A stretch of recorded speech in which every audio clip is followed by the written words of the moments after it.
After a 12-hour flight, all she wanted was peace. Marissa Cole, a young black CEO, had worked her way from nothing to leading one of the most powerful hotel empires in the country. But success never erased the exhaustion of long travel or the nerves that came with tomorrow's critical board meeting.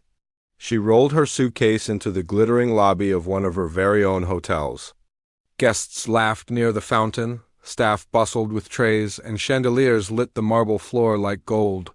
She smiled softly. This was the dream she had built. But the front desk had other plans. When Marissa stepped forward with her ID in hand, the clerk barely glanced at her. Instead, with a polite but dismissive tone, he said, "I'm sorry, ma'am, but this area is for guests only." For a second, the words didn't even register. She blinked, confused. "I am a guest," she said gently. The clerk shook his head. "No, this is a private property. Unless you're here to deliver something, you'll need to leave." Other guests nearby turned their heads. A security guard shifted closer. In that moment, Marissa wasn't the CEO of the entire hotel chain. She was invisible, Miss Reed, judged by appearance alone. But instead of arguing, she stayed calm. She placed her suitcase down, leaned slightly closer to the desk, and said just one sentence. "Then perhaps you should check whose name is on the building." The room fell silent. The clerk froze. Security stopped in his tracks.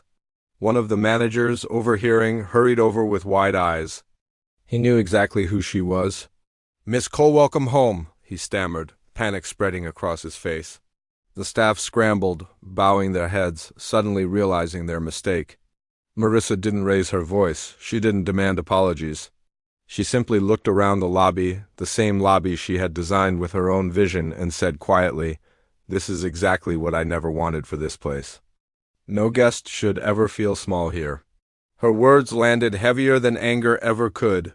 The board meeting the next morning began differently than planned.